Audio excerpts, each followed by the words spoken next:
সকাল। জয় জগন্নাথ। রথযাত্রার শুভেচ্ছা সবাইকে। আমি জগন্নাথ দেবের রথযাত্রা সম্বন্ধে কিছু বলার আগে গুরুকে প্রণাম জানিয়ে নিই।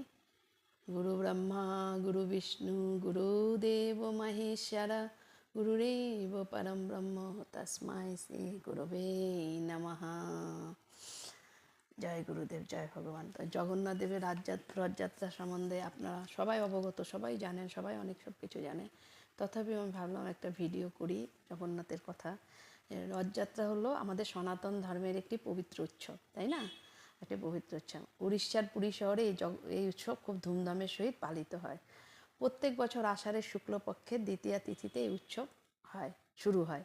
এই দিন ভগবান জগন্নাথ, তার ভাই বলভদ্র এবং বোন সুভদ্রা রথে চড়ে মাসির বাড়ি গুন্ডিচা মন্দিরে বেড়াতে যান 9 দিনের জন্য।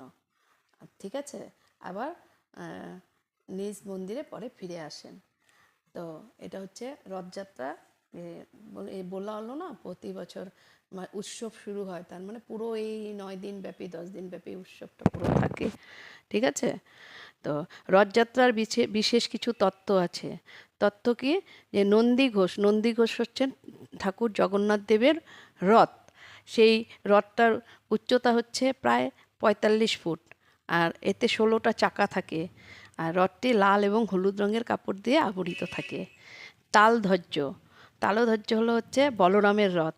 এটি বলরামের রথ। রথের উচ্চতা প্রায় 44 ফুট। এতে 14টি চাকা থাকে। রথটি লাল আর সবুজ কাপড় দিয়ে ঢাকা থাকে। দর্পদলন বা দেবদলন, এটি দেবী সুভদ্রার রথ। রথের উচ্চতা প্রায় 43 ফুট। এতে 12টি চাকা থাকে আর রথটি লাল এবং কালো কাপড়ে ঢাকা থাকে। আর এই রথের কিছু নিয়ম আছে। কি নিয়ম, কিভাবে হয়? এই রথগুলি সম্পূর্ণ কাঠ দিয়ে তৈরি করা হয়।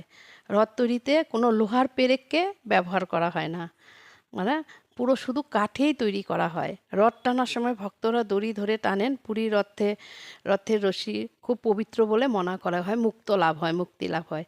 রথযাত্রার দিন কিছু নিয়মের মধ্যে এটা একটা নিয়ম পড়ে। রথযাত্রার দিন যে পুরীর রাজা তিনি সোনার ঝাড়ু দিয়ে রাস্তা পরিষ্কার করেন।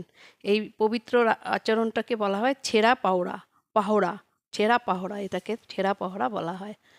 আর রথ থেকে দেবতারা যখন মূল মন্দিরে ফিরে আসেন, সেই যাত্রাকে বলা হয় বাহুড়া যাত্রা বলে বলা হয়।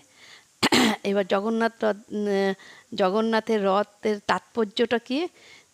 আমাদের দেহের সাথে মিল। কিরকম মিল দেখেন, আমাদের এই মানব দেহ, জগন্নাথের রথ 206টি কাঠ দিয়ে তৈরি। ঠিক আছে, যা নরদেহের 206টি হাড়ের অনুরূপ। জগন্নাথেরও 206টি কাঠ দিয়ে তৈরি, আর আমাদেরও শরীরে 206টি হাড়ের অনুরূপ। রথে 16টি চাকা। রথটার 16টা চাকা আছে। কি কি? 5টি জ্ঞানেন্দ্রিয়, 5টি কর্মেন্দ্রিয়, 6টি রিপুর প্রতীক এটা।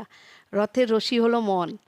হ্যাঁ, আর বুদ্ধি হচ্ছে রথের সারথি।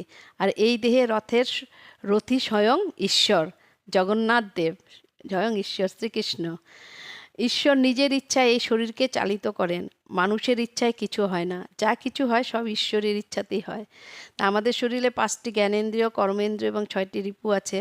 রথের রশি হচ্ছে আমাদের মন, বুদ্ধি হচ্ছে সারথি, এবং এই দেহে রথের যে রথী, যিনি আমাদেরকে চালাচ্ছেন, তিনি হচ্ছে স্বয়ং ঈশ্বর। তারপর বলছে, উল্টো রথের পর জগন্নাথ রথ থেকে একবার নেমে গেলে ওই রথে আর ওঠেন না। তখন ওই রথকে ভেঙে ভোগের রান্নাতে কাজে লাগিয়ে দেওয়া হয়। তেমনি দেখেন, আমাদেরও শরীর থেকে যখন ঈশ্বর একবার বেরিয়ে যায়, জগন্নাথ যখন বেরিয়ে যায়, তখন ওই শরীর আর কোনো গুরুত্ব থাকে না, তাকে মৃত বলে পুড়িয়ে দেওয়া হয়। সিমিলারিটিটা দেখেছেন কীরকম জগন্নাথের?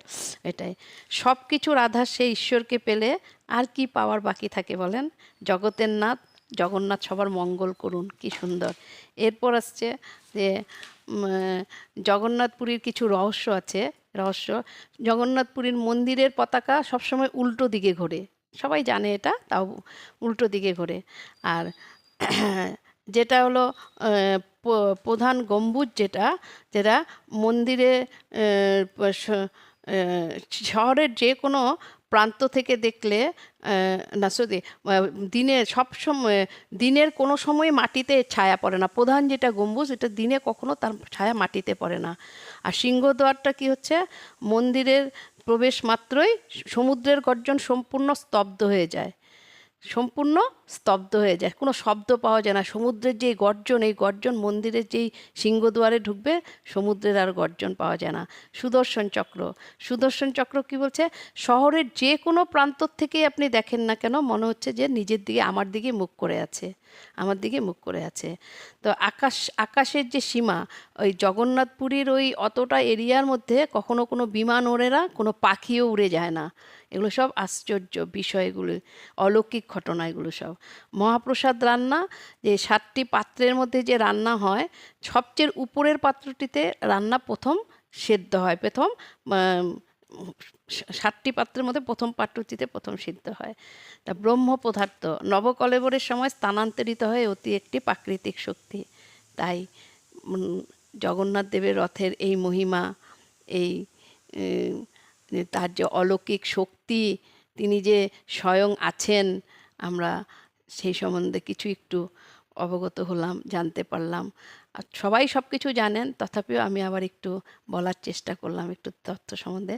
তাই জগন্নাথ ধাম শুধু কি একটি তীর্থস্থান নয়, একটা তীর্থস্থান শুধু নয়, একটি আধ্যাত্মিক বিস্ময়, এক আধ্যাত্মিক বিস্ময়, আমাদের সাথে পুরো রিলেটেড সব কিছু।